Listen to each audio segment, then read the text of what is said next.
Insurance isn't one size fits all. That's why drivers have enjoyed Progressive's Name Your Price tool for years now. With the Name Your Price tool, you tell them what you want to pay, and they'll show you options that fit your budget. So whether you're picking out your first policy or just looking for something that works better for you and your family, they make it easy to see your options. Visit Progressive.com. Find a rate that works for you with the Name Your Price tool. Progressive Casualty Insurance Company and Affiliates. Price and coverage match limited by state law. K-pop Demon Hunters Haja Boys breakfast meal and Huntrix meal have just dropped at McDonald's. They're calling this a battle for the fans. What do you say to that, Rumi? It's not a battle. So glad the Saja Boys could take breakfast and give our meal the rest of the day. It is an honor to share. No, it's our honor. It is our larger honor. No, really. Stop. You can really feel the respect in this battle. Pick a meal to pick a side. Ba-da-ba-ba-ba. At participating McDonald's while supplies last. Stacking Benjamins is not for everyone. Side effects may include euphoria, increased ability to meet your goals, and aggression from people wondering, quote, what the hell your secret is. Stacking Benjamins may be habit-forming, especially if you stick around for the entire episode. Wink, wink. Please check with your doctor to see if Stacking Benjamins is right for you.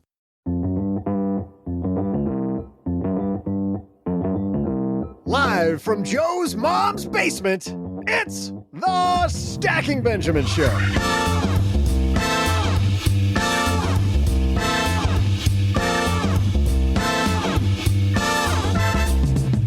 I'm Joe's mom's neighbor, Doug, and today we're partying like it's our 1,499th episode because, wait, it is? Already? And I'm in sweatpants? Oh man, this is awkward. But the show must go on, and we're sharing your success stories and stories from the past, present, and future of this fine... How are we going to do that? We're going to talk about the future. Anyway, now two guys who are the grandma and grandpa of this here podcast. I'll let you decide who's who. It's Joe and O-J-J-J-J-G. Hey, everybody, welcome to the Gigantic Basement Celebration for episode 1499. We're about to party like it's 1499. You know what? Starting on episode 1500, we're going to get professional again, but for one day. Oh, did I say the word again? Again. Where did that come from? I have no idea. Well, a girl can dream, Joe. Welcome. Everybody sit back, relax. We are going to go through kind of a little bit of the making of the show for the new stackers. We've got some great stacker call-ins. We're going to talk about some of your success stories. We'll talk about some of our favorite guests, favorite moments, and then what's coming up in the future. We're going to organize this into 3 parts and hopefully give you guys a lot of takeaways. And maybe you can learn, OG, from our mistakes. Maybe that's the deal. People learn from our mistakes. Yeah, I mean, the list is long, so the learnings today should also be very robust. Our first mistake was making this podcast free, but because we did, please hang in there for just a second as we make sure that we're able to keep it free. I had a breakfast mentoring meeting yesterday with a young woman who was just amazing. She is graduating from college with a degree in wealth management, and she reached out hoping for some pointers. And listen, if somebody's in Texarkana and wants to go into this beautiful field of personal finance and helping people get their money together, that is incredible. But even more incredible is how she reached out, how she was trying to network. And I was having a discussion that finding the right person and avoiding the wrong person for a role, that's what can make or break an organization. And we just don't see that many qualified people. So how do you find them? Well, Indeed sponsored jobs is a boost whenever you need to find quality talent. If you're hiring, Indeed is all you need. You can stop struggling to get your job post even seen on other sites. You'll match with quality candidates with Indeed's sponsored jobs. Get matched with and hire quality candidates who can drive the results you need. Reach candidates who meet your specific criteria like skills, certifications, or location. It drives me crazy when I'm matched with all kinds of people who aren't a fit. I don't have that kind of time. People are finding quality hires on Indeed right now. In the minute I've been talking to you, companies like yours made 27 hires on Indeed, according to Indeed data worldwide. Sponsored jobs posted directly on Indeed are 95% more likely to report a hire than non-sponsored jobs. Spend less time searching and more time actually interviewing candidates who check all the boxes. Less stress, less time, more results. When you need the right person to cut through the chaos, this is a job for Indeed sponsored job. And here's what's cool, Stackers.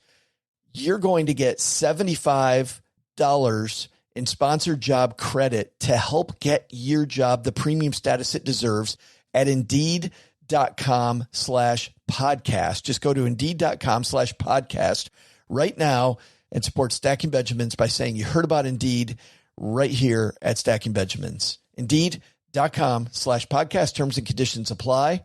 Hiring, do it the right way with Indeed. In business, there is no room for guesswork. Every shipment matters. Every deadline counts. And when you're trying to keep operations running smoothly, the last thing you need is uncertainty. That's why reliability is at the core of USPS Ground Advantage. From the moment your package is first scanned in, it moves through a secure nationwide network, aiding in a timely and accurate delivery. You get near real-time tracking so you can keep up with your shipments. And with affordable upfront pricing, there are no hidden fees or surprise surcharges to throw off your cost sheets. It all adds up to predictable deliveries you can depend on, because knowing your logistics are handled lets you focus on everything else, your customers, your team, and the future you're building. Visit USPS.com/Ground Advantage to start shipping with confidence. USPS Ground Advantage. We mean business. All right. We are diving into your success stories in the show. So let's do this.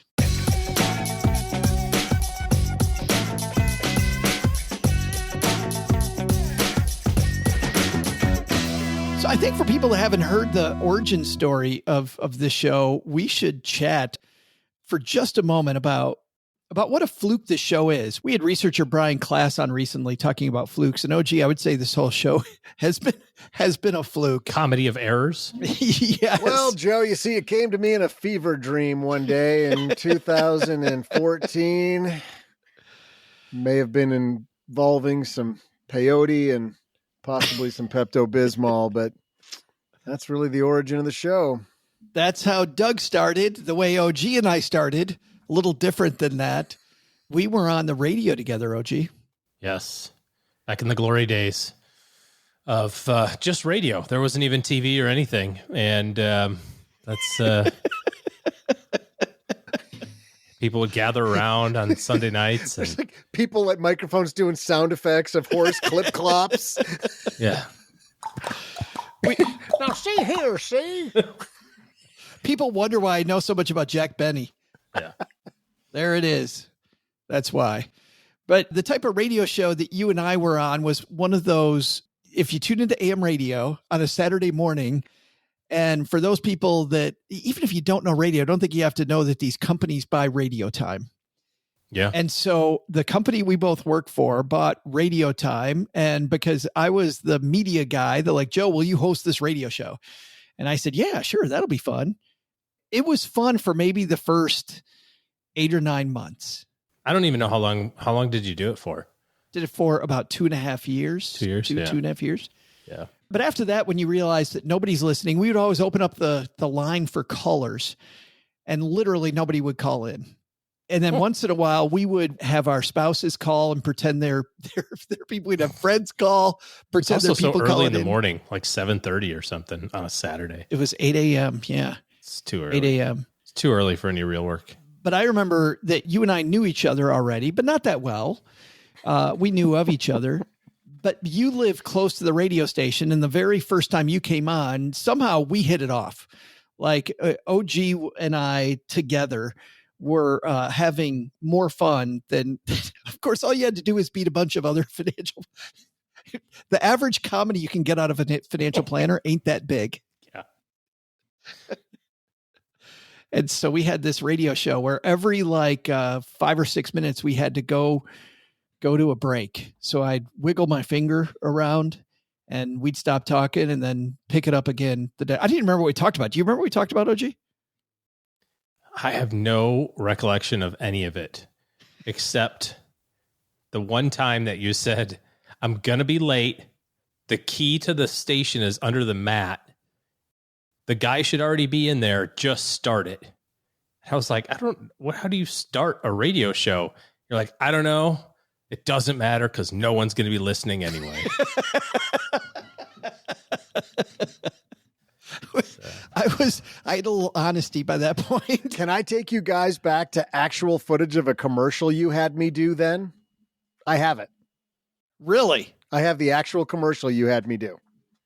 You must have had a sponsor. You're looking at me like, is this real or are you about to mess with us? This is real. No way. You want to hear it?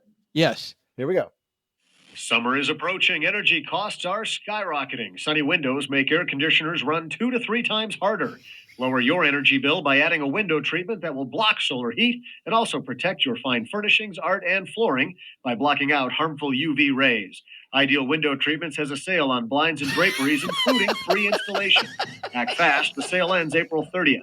Schedule your appointment today by calling Ideal Window Treatments at 248-891-1792. That's 248-891-1792. Or online at idealwindowtreatments.com. Doug, now I got to go bill them for another commercial. Oh, yeah, I know it. All these years later. But I remember you called me. You're like, dude, you're not going to believe this. We have a sponsor.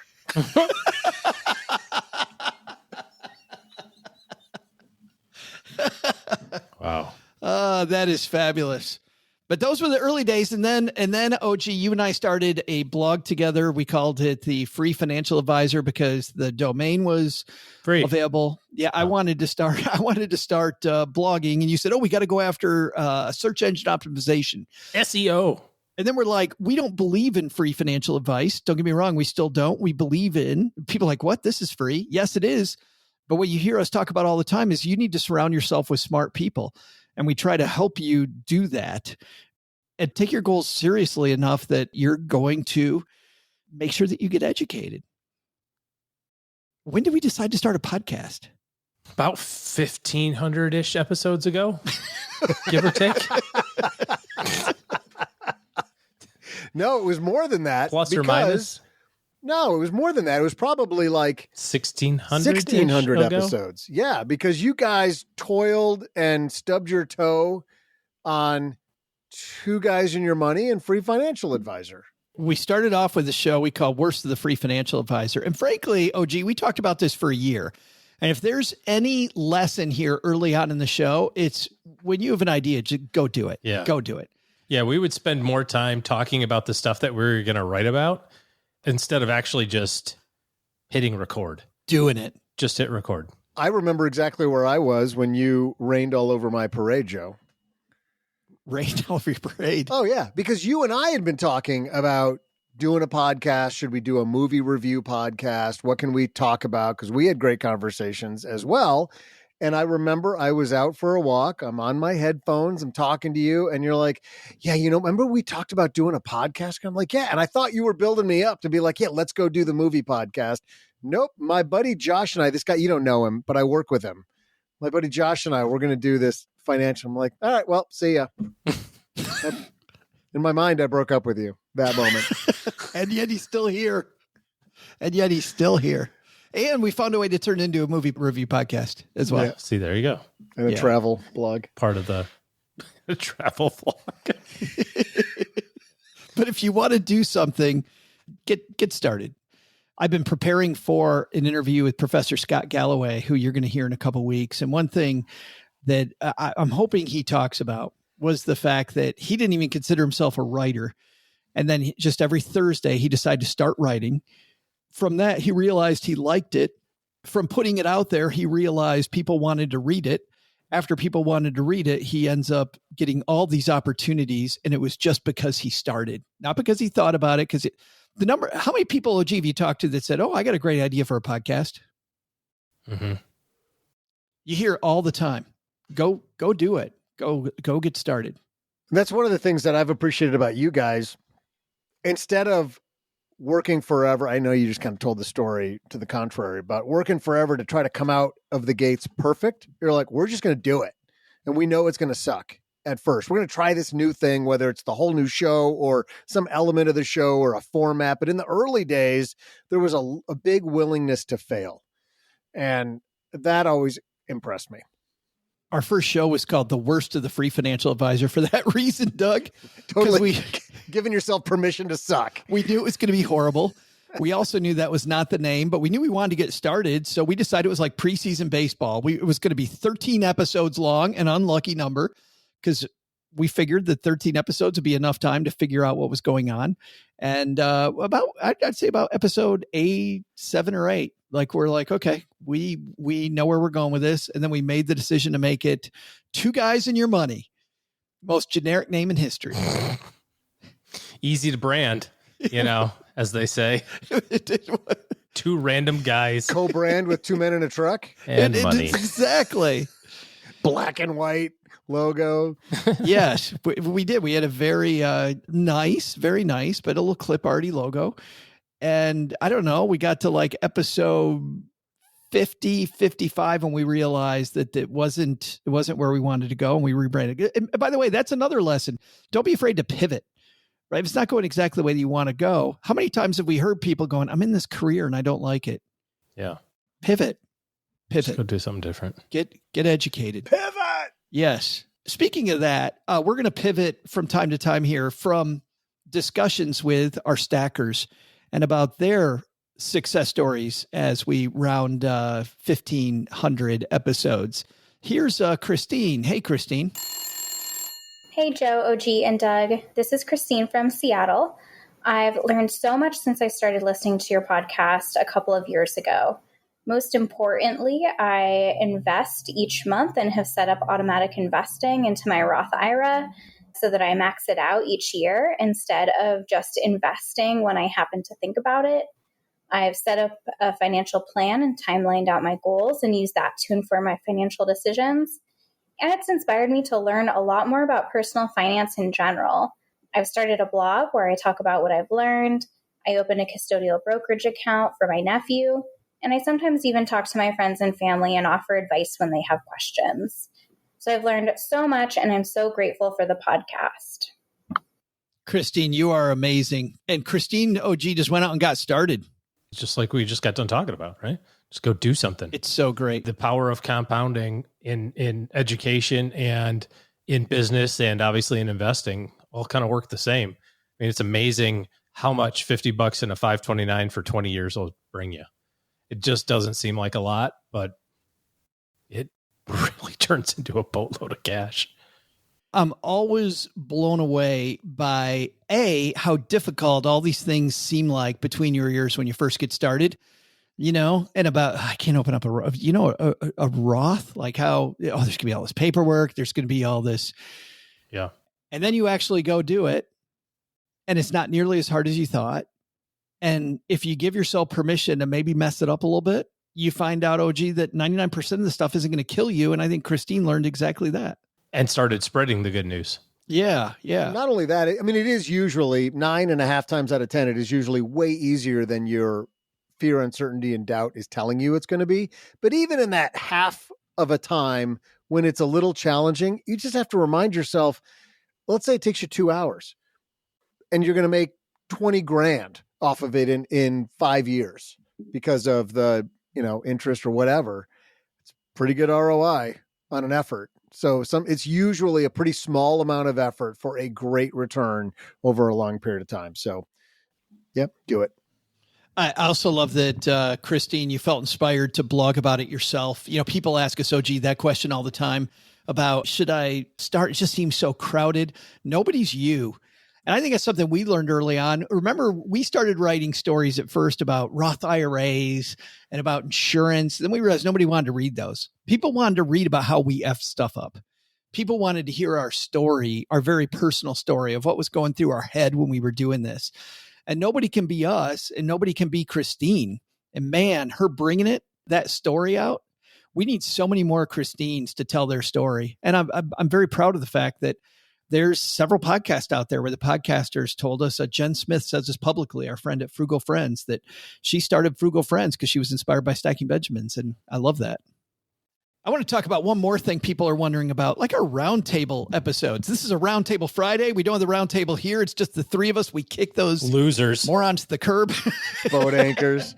The furthest things from losers, though, are Len Penzo and Paula Pant. And first of all, what's funny is that Paula, of course, with her work on, with the Netflix stuff that she's done and many of the appearances that she's made, Paula's star definitely is shining now. But we started this episode, Len Penzo was the shining star in our little section of the world.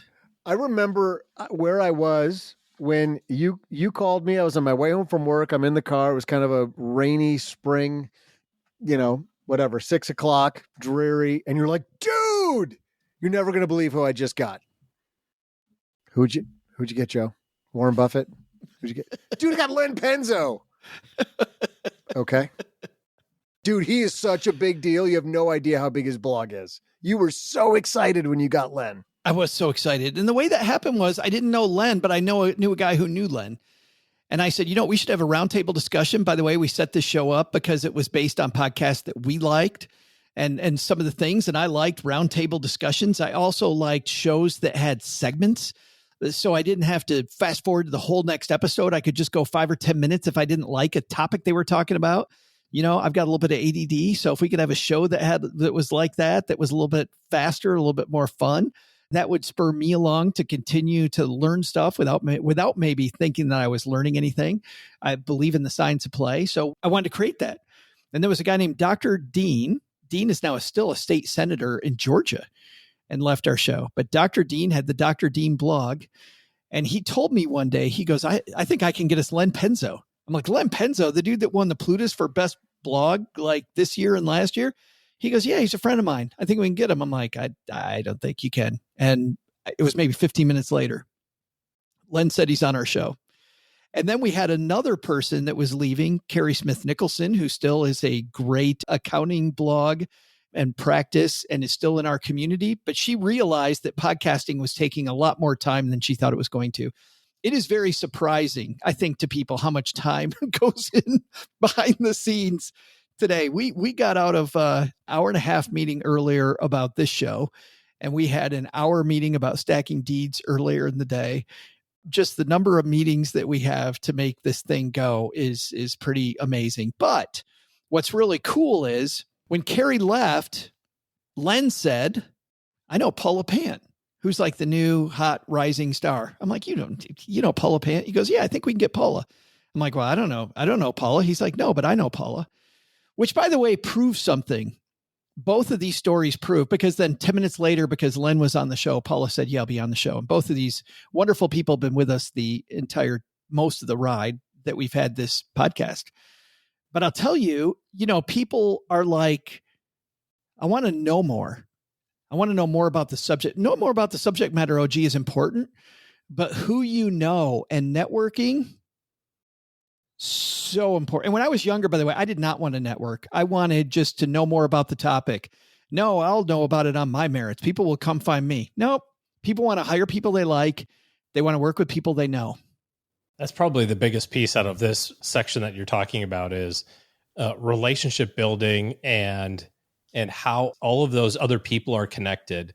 A lot of times, especially early on in your maybe work career or something like that, sometimes you have a little bit of an attitude of like, I'm going to burn the boats, right?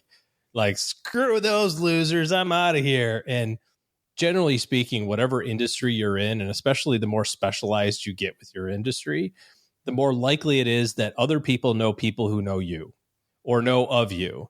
And, that we all have hobbies, and it's interesting to see how many different things intersect, not just work, but, I play golf with somebody who knows a whole bunch about the after school activity that I do. And it's like this weird kind of connection of, wow, if I would have totally put my foot in my mouth the first time that I met this one guy who's completely unrelated to everything, how many dominoes that might have had. And I think, it's a cautionary tale on one side, but also it's another way to look at it in terms of you don't have to necessarily worry about trying to get to being the person that knows everything, like you said, because if you're approaching it with a little bit of humility, there's a good chance that other people want to help as well. And whether it's money related or other things, there is some truth to the phrase, you don't get what you don't ask for, right? And I was thinking about this in the context of kids. As my boys get older, they've started to lose their ability to kind of shed the no. And my daughter, who's 8 or almost 8, Caroline, she doesn't have that yet. Like when you're like, come on, you can't have cookies for breakfast. She'll be like, but I really like cookies. Like she's just like, boom, I'm just going to keep asking for what I want until either I know I'm going to get a no or that person acquiesces, right? Can I go over to my friend's house and play? I don't think it's a good time. Okay, well, what if I go over right now and I will ask if it's a good time? And if it's not, you know what I mean? Like they always, they're kids, right? And we look at that and we think that's endearing. And then as an adult, you go, your boss says, oh, you can't have this promotion or you can't be on this assignment or, whatever. And you go, oh, okay. I think it's also a good lesson of like, just ask for what you want. And probably those things, that network around you, if you've built it, will help support it. And I will give this caveat. It doesn't mean you're going to get the job. No, of course not. But I'll tell you, if you're the person who is excellent, nobody knows you, versus the person who's very, very good and everybody knows you, people also want to work with a known commodity. And here's the thing. A lot of the time, if they're bringing you into a situation where they have to also interface with other people, the biggest thing the average person's worried about isn't that you're going to be brilliant. They want to make sure that you don't suck. And even if you know the subject matter phenomenally well, they don't know that you're not going to randomly blow up in a meeting or you're not going to have this, cray-cray discussion about UFOs or whatever it might be. Like they don't know you. But I know this person I can bring into a meeting and at the very least, they're going to preserve my reputation. Like people don't think about you. They think about themselves. They think about what's going on in their backyard. And if they know you, they're likely to do it. But don't think you can't know anything. Like you've got to be able to show up. And then I think you're definitely going places. And also, I would just add, be also the person that you want other people to be for you. So if you want to have a network of other people, then also consider being that level of support for other people as well, right? If you're always thinking about connecting or always thinking about solving problems for other people, there's a better chance that, that's the circle that you're in, so to speak. Insurance isn't one size fits all. That's why drivers have enjoyed Progressive's Name Your Price tool for years now. With the Name Your Price tool, you tell them what you want to pay, and they'll show you options that fit your budget. So whether you're picking out your first policy or just looking for something that works better for you and your family, they make it easy to see your options. Visit Progressive.com. Find a rate that works for you with the Name Your Price tool. Progressive Casualty Insurance Company and Affiliates. Price and coverage match limited by state law. What would you do if your online store converted 36% more shoppers? You could take 36% more vacation. Another pina colada? Yes, please. Open a new retail location with 36% more square feet. Fantastic. Hire 36% more help. You're hired and you're hired. Shopify has the world's best converting checkout, up to 36% better than other e-commerce platforms. What you do with those extra sales is up to you. Switch to Shopify today at shopify.com/listen and get a $1 trial. Shopify.com/listen. Did you know Fast Growing Trees is America's largest and most trusted online nursery with thousands of trees and plants and over 2 million happy customers? Whether you're planting fruit trees, adding privacy, brightening things up with flowers, or bringing in houseplants, Fast Growing Trees has it all. Even better, they can help you find options that are right for your climate, your space, and lifestyle. Click Order Grow. Every plant arrives healthy with the Alive and Thrive guarantee straight to your door. So if you're ready to get planting, this is the moment. Right now, they have great deals on spring planting essentials, up to half off on select plants. And listeners to our show get 20% off their first purchase when using the code WWO at checkout. That's an additional 20% off. Better plants and better growing at fastgrowingtrees.com using the code WWO at checkout. Fastgrowingtrees.com, code WWO. Now's the perfect time to plant. Let's grow together. Use WWO to save today. Offer is valid for a limited time. Terms and conditions apply. Go to growingfasttrees.com for details. Hi, I'm Mitchell Walker, and when I'm not teaching people how to find hidden money, I'm out stacking Benjamins. Let's hear another success story. This one comes to us from stacker Derek. And after we hear about Derek's incredible awesomeness, we're going to talk about the last couple of years. Hey, Joe, OG, and Doug. I was reading through this stacker thing, and it said something about a free prize if I called in and listened to some presentation about a basement timeshare. In some seriousness, I've been listening to the Stacking Benjamins podcast for about 8 or 9 years at this point, and it feels like we are neighbors as so much has changed over the years, except the hogging of all the street parking with all those guests you always have over. I can honestly say I've learned so much from listening. It sparked an interest in finance that has grown over the years. I was completely without a clue prior to the SB podcast. You guys are the best, and it's because of you I now understand retirement accounts, insurance, money in general, and how poorly the guests are treated when they show up. I really don't know where I would be without you. I even remember OG calling people during COVID just to talk about anything. Thank you for 1,500, and here's to another 1,500 if Doug can survive that long without pay. On a more serious note, I am waiting for Joe to relay my admiration for Len Penzo to Len Penzo himself. He is a pillar of the bunker and a shiny gold bar reflecting light through the darkness. See ya. Derek, that's why I wanted to talk about what a badass Len Penzo was before you call, because he is just an amazing, amazing man. Paula Pant, an amazing woman, and we're so happy that they're with us. As more lately, Doc G from Earn and Invest joined the team about 3 years ago. We're so happy to collaborate with him. And lately, Crystal Hammond as well has been fantastic. Yeah, I feel like we should talk more about the team behind the show, Joe. Well, let's do that because that is the present. So, Doug, where are we going to start there? Man, I don't know. You don't want to pick somebody first because then they're going to think, well, why didn't they pick me first? But so I'm going to say Tina, Kara, Kevin.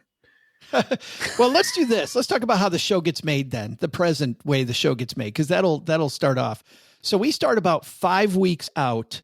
And at the 5-week mark, Karen Repine, our producer, who you heard on the April Fool's episode, who is awesome with Tina Eichenberg, Karen and I have a meeting, the two of us, and we set the tone for the show for that week. And what we tried to do is if we did something on Monday, we're going to do something totally different on Wednesday. If we did something on Wednesday, we're going to do something totally different on Friday. And by the way, from Friday to Friday to Friday, where we often have guests on the round table, if we talk about something that is for one set of stackers, the next Friday, we're going to talk about something different. So we're not playing the checkbox corporate diversity game. We're trying to be a podcast that helps you learn about a lot of different topics and surprises you inside a format that's comfortable. So we get about 70 pitches a week. I know Karen said this back on April 1st, but we get 70 pitches a week for the show. And we have one slot now that we recently went to just one mentor a week. The roundtable episode's usually somebody from the community that we've curated. And even from those 70, we're often not picking from them. We go out and we get people. We got the CEO of Cirque du Soleil. We got the CEO of United Airlines. A lot of the people that we get are not one of those people. But we set the tone, and then we have a meeting, Doug, where we talk about this is our guest, this is who we got. And that involves you. You're in that meeting, as is Lisa Curry, professional comedian. Lisa Curry is with us. She writes a bunch of the show. Doc G from Earn and Invest is there. Kate Yunkin, who does our Instagram. And the reason she's in on our Instagram lives, and she often does recordings for us, that's why she's in there, is to convey that message. And then, of course, Karen Repine, the producer. You know, one of the things that we've tried, and I say we in a very egotistical way, mostly you and OG, is we make sure there's a lot of different perspectives in the room when we're having those discussions, to make sure that when we're picking topics or we're choosing the way we say things in the scripted parts of the show, that we are not just being who we are, right? The three guys, middle-aged dudes. Yeah, we're not being those three middle-aged dudes on the mic. It's important that we have chosen who we've chosen to be part of that planning meeting. It's more like two middle-aged guys and like one younger, significantly more attractive young man. I mean, that's how I kind of perceive it, but two different generations even. I mean, it's like baby boomers. Lisa then takes the show. I'll leave that alone. Lisa takes the show Then in a week later, we do a table read where Doug reads his parts and we talk about the beats of the show, what we're trying to do. It's all laid out on a program that we use in front of us. So we all go in knowing what's going on with the show, except there's one human being in our organization who has no idea what's going on in a show before he shows up at the mic, and it's Mr. OG. And this, by the way, was something that really bothered me when we first started the show. I was like, no, dude, you got to prepare. And OG said the most bullshit thing I've ever heard of it. He's like, no, I'm worse when I prepare. Oh, yeah, right. Yeah, right. You're worse when you prepare. He's like, no, I really am. But being the nice human being that he was, OG, you decided to come in. You took it seriously and you prepared. For 4 or 5 whole days, even. No, it was actually 5 or 6 weeks you prepared. And by the end of that, I realized, Doug, that this human being truly is way better. Like somebody can fake it for a few days where they're showing up and on purpose, like, no, I don't want to prepare. So I'm just going to show up and suck. But he would show up, he'd be completely prepared and he'd be wooden and he'd have all the stats down. He'd be like a script and it was horrible radio. Woodener. more woodener.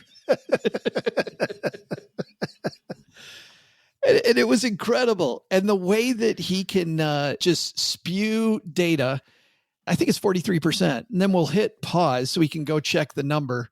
And he's like, I'm sorry, it was 44%. Oh, just amazing. It's annoying. Can use data. In fact, it was funny. When we first went to YouTube, we played a clip from the show where OG was doing that. He goes, I think the number was da-da-da-da. And he gets ripped on the YouTube video. They're like, oh, you think when he makes a YouTube video? And I went on the comments and went, this isn't a YouTube video. This is a clip from our podcast where we're in the middle of a much bigger discussion. And he's doing this without any data in front of him. Wait, hold on a second. I got ripped on YouTube somewhere. Do people rip people on YouTube? The nerve. Right. What do they think this is? Reddit? How dare they? So we send him a refund. You know what? Just send that guy a refund. No harm, no foul. We had to change our YouTube approach because YouTubers want something different. Now our YouTube actually has changed partly because of that. But we show up all prepared and then we surprise OG, which sometimes is a lot of fun because we'll create the episode to screw with OG. At least the open. Yeah. It's fantastic. I appreciate it. But, obviously you say like, you don't prepare and that sort of thing. But this is all I do every day.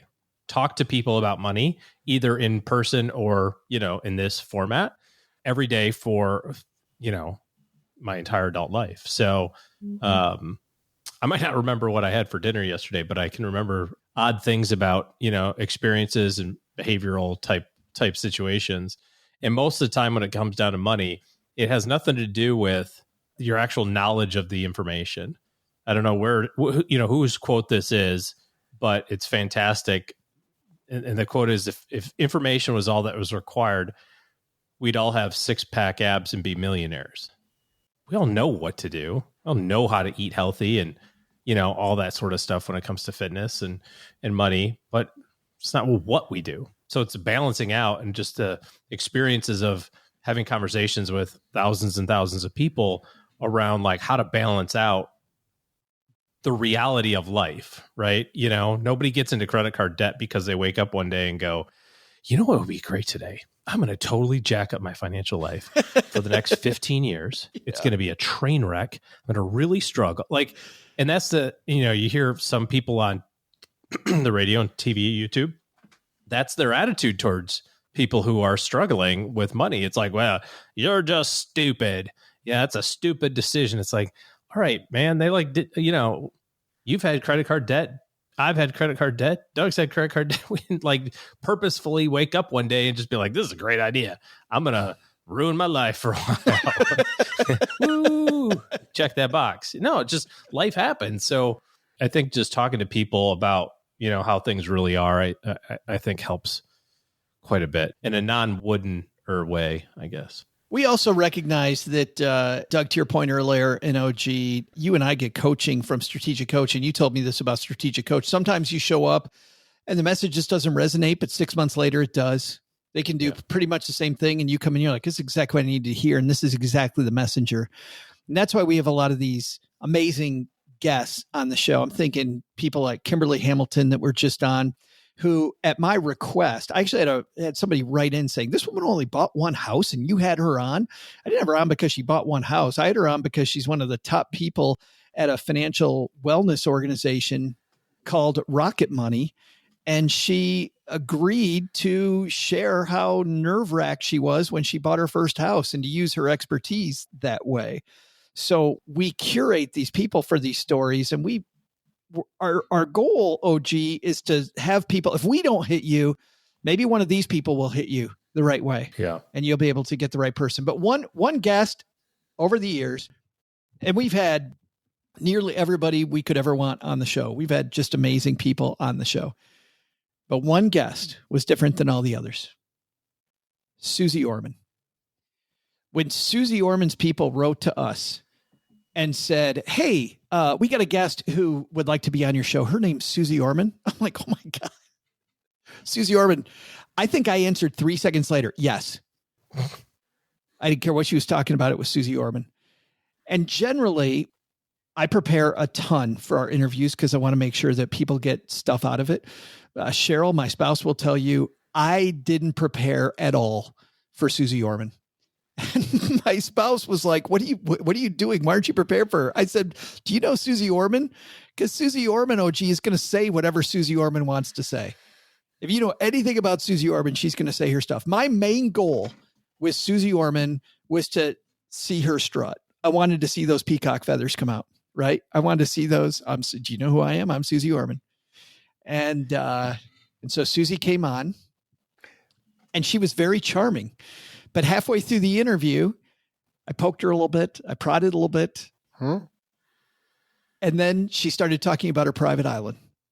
And the peacock feathers came out. And I'm like, this is fantastic. And we had a great time together. She was way more charming than I thought she was going to be. She made me blush one time. She's like, look at how your face is turning all red. That's so cute. And it was very funny. And then I hang up and I'm all excited because we just had Susie Orman, not knowing that Susie is on one of these tours where she's going from interview to interview to interview to interview. A junket. Right after me, she went and talked to Paula Pant on Afford Anything.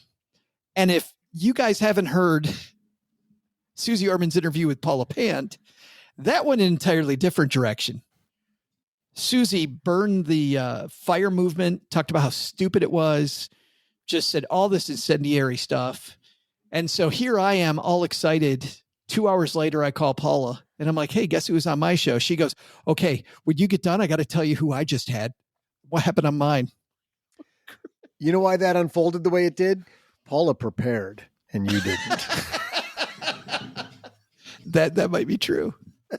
I don't know. We still got great audio. I thought it was great. Yeah. All right. We have a note here before we talk about the future of the show. And then we have another great call in. Grace wrote to us and Grace said something fantastic. Grace said first, all Stacking Benjamins has helped me with my life is pondering how to get neighbor Doug a shirt so he stops complaining.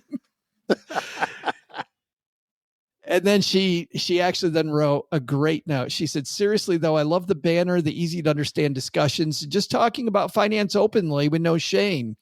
I've also loved hearing from experts in the short interviews, short enough to pique my interest so I can do some more research, but not too long if it doesn't interest me.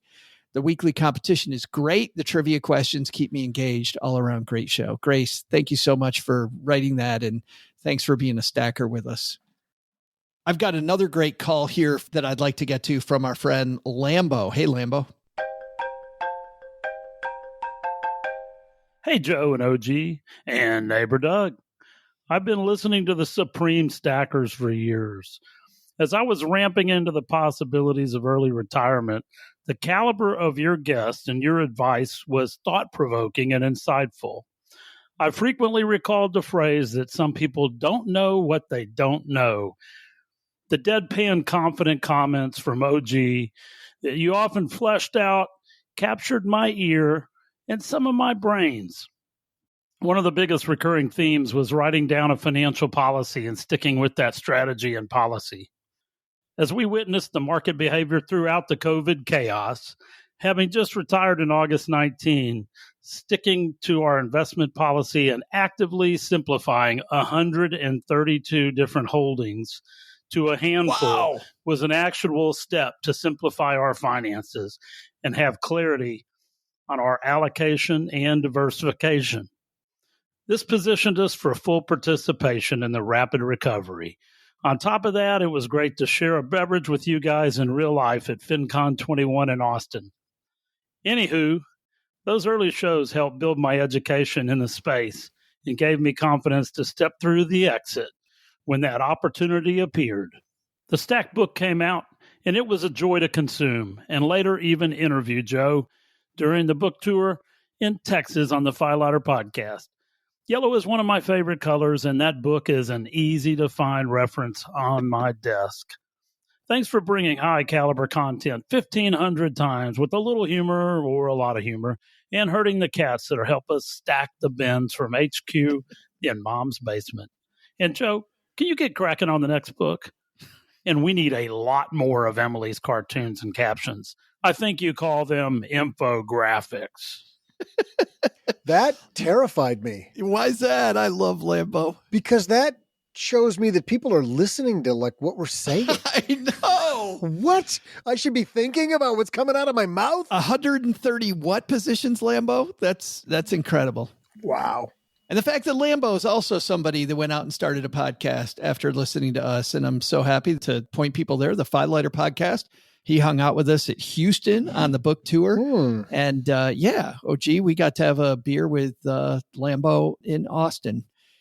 Lambo, you know, it's funny that you talked about investment policy statement. I'm with you. I think the one thing that we wanted to do when we created the show was show people some of the stuff that financial professionals think about that we don't see much and we still don't hear much about. You don't hear enough about the efficient frontier, which Paul Merriman talks around but doesn't talk directly at. And over the next 1,500 episodes, I'd love for us to talk more about that, OG. And then also, I think this idea of investment policy statement has been something that I've heard so many stackers talk about that they hadn't heard before.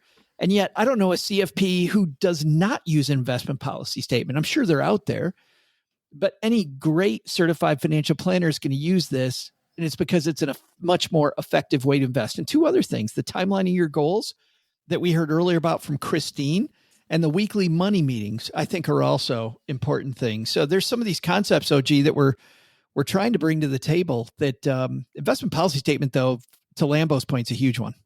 It's probably the single most important thing that you can do from an investment standpoint because you create it when there's no stress or pressure around you.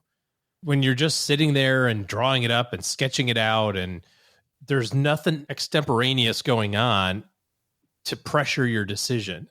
And so you create this thing that says, here's the return I need to reach my goals.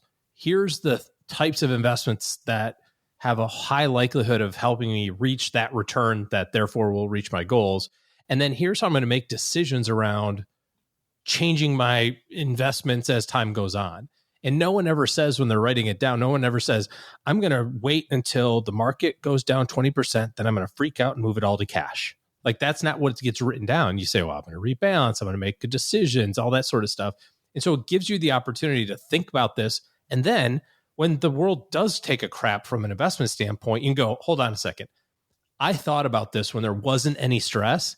I'm going to do what my plan says and see what happens. And of course, what always happens is if you follow your plan, you know, you have good outcomes. So I'm surprised that more people don't do that. Maybe in the book, in the 2.0 book, we'll work through investment policy statement. I remember after Cheryl and I got married, it's like grandparents going, so when are you going to have kids? And then you have kids like, when are you going to have more kids? When to be fair, you know, I mean, you're talking about like kind of the next stuff coming. I've been waiting to kind of dip my toe into this pretty easy thing about writing a book, but I didn't want to overshadow you. So I thought it would be very embarrassing for you if I sold more books or something, which will happen, I'm sure. And I didn't want you to get super frustrated about it. And I'd like bang it out right on the heels of yours. Are you saying it out loud then? I'm just like, you going to say it out loud? I'm going to sell more books. And I mean, it's pretty clear that that's what happened. How convenient that he's announcing this right after Chat GPT 3 comes out. 4. 4, buddy. 4. GPT-4. Way more human-like. Yeah. Write me a chapter that's just like Joe's chapter. That's what I'm going to write. But better. Cute illustrations. Yes. With that little, what's that new one called? It's like Sona or something, Soma, where it creates the ad. Have you seen that yet with ChatGPT? Mm-mm. Oh my gosh. I think it's Soma. Soma. Yeah. It takes like literally you can write up what you want the camera to do, and it will literally create an ad of like you're like watching a video. It creates video about the guy throwing the football through the tire swing. Yeah, you can do whatever. Yeah. It's pretty neat. But anyways, so yeah, maybe we'll have a section about investment policy statements in the version of the book that sells more than Joe's. You heard it here first. OG's got a book on the way. I hadn't heard it until this. I wouldn't say it's on the way. So would you say September? October release, maybe? We'll see. I'll see what my book deal people say, which I should. Joe, can I get a copy of your book deal, people? I need to email them something. I have an idea. The future, by the way, while you're talking about the future, we do have a few things. We have some guides that are going to hit the market this fall. We have a tax planning guide that we'll be helping people with, a guide to help you with HR decisions. And then we love the 201, but sometimes there's a concept we talk about over and over and over. We are in the middle of making individual one-page help sheets on those. We have one for the tax triangle now. We have one about net unrealized appreciation now. We're going to be making a series of those. So people wondering what's next for us. More shows, more lives on Instagram, more of our shows recorded live on YouTube. That'll be, I think, an increasing thing. I thought you said more lies on Instagram. More lies on Instagram. We're going to lie on YouTube. We're going to lie on Instagram. We'll lie on the podcast. Yeah, it's great. ChatGPT, make me skinnier for Instagram. Thank you so many people for sending these in. I should have known that we didn't have time for everybody's, but I got time for one more. Let's hear from Stacker Billy, who I met out in San Francisco. Hey, Joe, and OG, and Doug. This is Billy from San Francisco. I don't know if you remember me, but I joined you on your Stack book tour in San Francisco. I just want to say thank you very much for doing what you guys do. Without your podcast, I would not have been able to get out of my own head and get rid of my debt and start budgeting. I just want to give a shout out to you guys and for everything that you do. I am in a much, much better place financially now than I was, I don't know, when I first started listening to you guys like 4 years ago. I'm consumer debt free, other than my car and my home loan. Other than that, we're saving for my wedding, which is coming up at the end of June. And it's been great. Thank you very much. Congratulations on your 1500 episode. Billy, great to hear your voice again, man. And I don't think you were out of credit card debt when we talked in San Francisco, but I know you were doing a heck of a job about that. And it's exciting to see that this OG is not about a destination. It's about enjoying the journey. And when I met Billy, he was not even as well off as he is now. And I remember Billy seemed to be in a really good place then. I think you got to remember that you got to be happy with today. There's no end game in financial planning, I don't think, in your journey toward it. We were talking about the investment policy statement, but it goes to this as well. Say, well, when I get to retirement, I just had a friend ask me this the other day. When I get to retirement, like, how do I know when I should be really super conservative with my money? And I'm like, have you not listened to anything that we've said? Like, start at episode 1 again. Why are you such an idiot? Redo it. But like, as you think about the path that you're on or the journey that you're on, A, you're not going to fix everything in one day. B, you're not going to be completely done in one day. And when you do think you're done, there's always more that you can do, or there's always a different, dynamic of people that you can support or things that are important to you or whatever the case may be. And so when you get to like, oh my gosh, I'm finally done. I've got my emergency fund and my debt paid off. It's like, well, that's great. But can you also do this? Like, you should celebrate that. And it's not like you don't want to appreciate that. George Leonard's got a great book called Mastery. All he talks about is appreciating the idea of being in the plateau, like the whole idea of growth happens in really short periods of time. And then you just hang out at the same level forever. And then all of a sudden another spike of growth happens. And we're trying to like get all of our energy and excitement out of the one little teeny tiny bit. And it's like, we should have much more joy around the process. So. Well, Stackers, I think that's a great place to end. Thank you for helping us enjoy our journey as a podcast. We hope that we can continue to help you enjoy your journey along the way, make it fun and exciting and profitable as you make your way towards stacking more Benjamins. So, gentlemen, Doug, OG, thanks for being my partners here on the show. This has been, well, it's been okay. It's been moderately tolerable.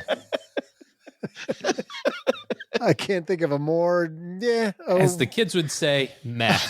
Yeah. It's been very mid. Can't think of a more meh way to spend the last 13 years. But on to 1500, back to more, greater, funner, more excellent, more gooder. Doug, why don't you wrap this thing up for us?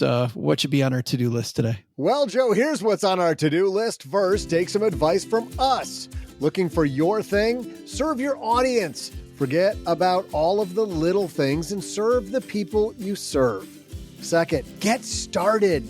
You can't accomplish your goals if you don't get rolling. Seriously, pause this right now and just go. But what's the biggest to-do?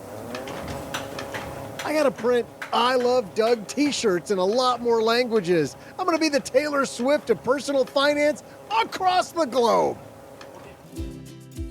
This show is the property of SB Podcasts, LLC, copyright 2024, and is created by Joe Salsihai.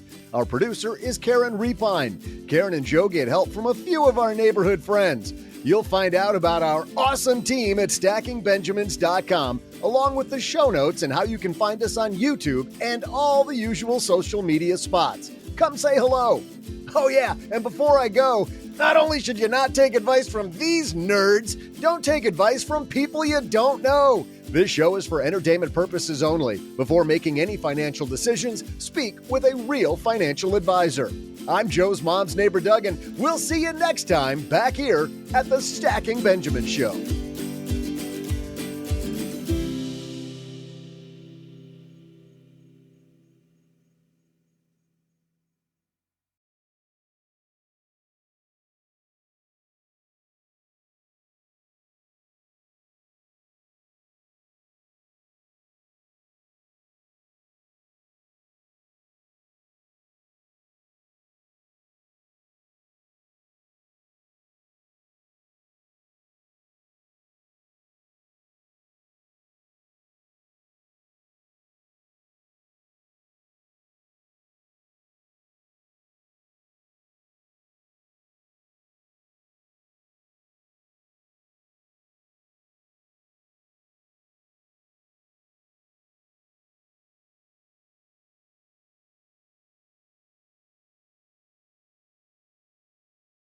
Didn't expect to hear my voice, did you?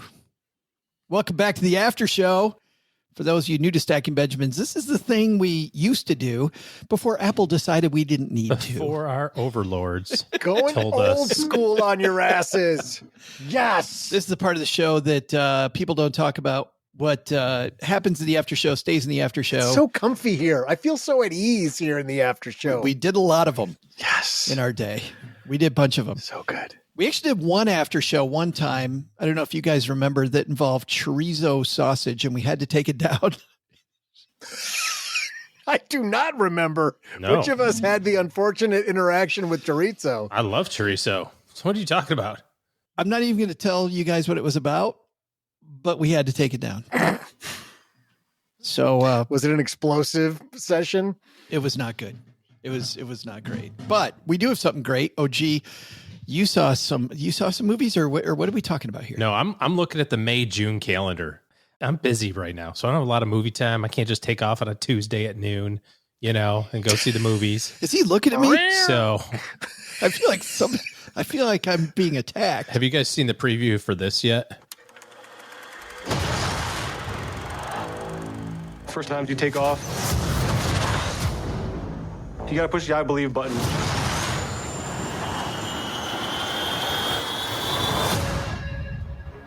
I fell in love with aviation at 4 years old. My dad took me to an air show, and I got to watch the Blue Angels fly for the very first time. This year, we're bringing 5 new people into this team. Something I never thought was actually going to happen. It's 1 in a million.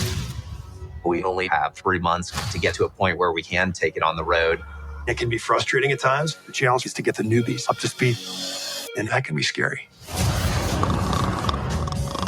When you're flying 12 inches apart, everybody's lives are in each other's hands. It's an eye-opener for how inherently dangerous this job is. Ready, roll, hat.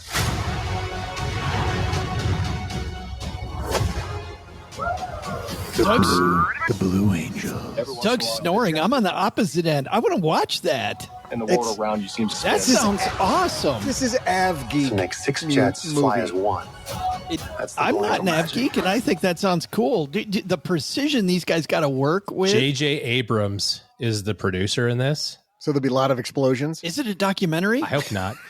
I don't know if it's I don't know if it's a documentary. It's IMAX. It's coming to IMAX. It says, which IMAX, Blue Angels, all the things, all right? the feels. It's That would be lots good. of sensory overload, which Can you is going to see be Doug kind of OG cool. in the third row crying like he's watching Steel Magnolias? Yeah, it's fried green tomatoes with his all pants over again. down. Yeah, that would be. I love you so much. Yeah. No, you don't want to see this? All right. Why did this all right. take Okay. so long? Okay. All right. Hey, maybe that's not for you. I just said I want to see it. I want to see it. No, I Joe's think that looks in, great. And I'm mostly giving you crap, but I think I want to see it too. Is it damn IMAX it. only though? Because I don't know if you guys know this. We're in Texarkana, and that might be a little difficult for me to get to. I could have my buddy Rick put his screen really big in his backyard. Just if we sit could real do it that way. close to the Sit 72 close to your inch. 27-inch Sony Bravia Yeah. tube television. All right. If you don't want to see that movie, which Doug, okay, I maybe you'll see kinda it, maybe you do. won't. You absolutely have to go see this one. This comes out in June. Top 2 actors of all time. Tell me this is not on your summer watch Lee list. Marvin? In 5, 4, 3. Come on, Mike, slow down. We are late. My stomach, Mike. I need a ginger ale. Get a ginger ale and nothing else. Are those dogs fresh? Put them in yesterday. Give me one. Put some relish on that. Open the register. Stay right there. That Skittles on the counter, Marcus? This ain't mine, Mike. Yes, it is. Marcus, get in the car. He has a gun to my head. Want to deal with him? You want to deal with me? Sorry, sir, but I gotta go. Call 911. Aren't you the police? Hey, Who Rich, edited this? you ate my snacks? No, sir. You ate my snacks, didn't you? You need to get a job. I'm a U.S. Marine, sir. Well, then you need to deploy. Dad, look. We now have evidence that the late Captain... So do we know what this is yet? I have No clue, but I like Skittles on the counter. That's a great Bad line. Boys 3. Ride or Die with Will Smith Theater and Martin Lawrence. at its finest. I thought that was going to be like Wild Hogs. Not nearly No. the depth of Wild Hogs. There probably. are a few explosions in this trailer, as you might surmise. Those films were so damn funny. Oh, they're so great. I haven't seen a single one. The movie I thought I was Stop hoping. it. Hold on. No, we're not blown past this. You've never seen a Bad Boys movie? No. What country are you from?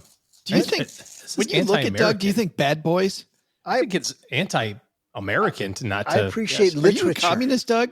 Are you a communist? As a matter of fact, we must control the means of production. It's like I'm late for a meeting. Okay, fine. I'm 0 No, for 2 never for have. Doug. Sorry that there's not a... I've been on both of them. All right. Thank you. Thank you very much. Enjoy your sitting at home alone time, Doug. Oh, me and Joe go to the movies. Together. Promises. Crying like Steel With Magnolias. the popcorn bucket sits in the empty seat between you, and then your hands just gently graze each other's as you're Accidentally reaching in. touch. Yeah. As we And just maybe sharing you the linger large. a little too long over the popcorn I bucket. knew this was a bad idea. You brought this on yourself, man. The one I was hoping you were going to play, which I've seen quite a bit of commercials for recently, is the new Guy Ritchie movie that's set in World War II. Fabulous. Have you, Fabulous, The first- like you've seen it? The previews look amazing. Yeah. What is it? The Ministry of Ungentlemanly Warfare? Something like that. I think it's Guy Ritchie and Jerry Bruckheimer together. Wow. Oh, nice. I'm not kidding. Over the top. How many explosions yes. and cliches can we put in a movie at the same time? Like Inglourious Bastards, like that kind of movie? It is. Yeah, it is. That's exactly right. I think it's going to be like Inglourious Bastards, but Guy Ritchie style. And while we're at it, I'm on episode 2 of The Gentleman. And for anybody that followed us back in the day, we used to talk about Peaky Blinders. This is like Peaky Blinders of today, I feel like. Yeah, you know why that's all, I just Doug? finished it. I'll tell you why that's all. Number 1, some of us have lives. But number 2 is because of the fact that seemed unnecessary. Episode 1 is so intense. Cheryl was like, yeah, I need a minute after the first episode. Like what the brother does in episode 1, and I won't give it away, but he does something a little bad. Cheryl's like, that was so intense. And then episode 2 is so funny. Now she's excited to see episode 3 because the humor's finally coming out. I think, if I'm not mistaken, episode 3 involves a chicken suit. Have you seen episode that yet? 1 has the chicken suit. Really? End of episode 1 is the chicken suit. Yes. Really? Yes. Yeah, they did pack a lot into one then. I know. Wow. And so she's like, nope, I'm done. I mean, that's why she didn't like The Bear, was because she's like, it's too intense. It is too intense. I talked to somebody about The Bear who worked in that industry for a long time, and they're like, I got out for a reason. That's too real. I can't go back into that. Yeah. And I'm out. But not many of us have worked in the industry that The Gentleman is set in. No. Might not be in that industry. So good though. Worth diving into 8 episodes, maybe. Worth it. Yeah.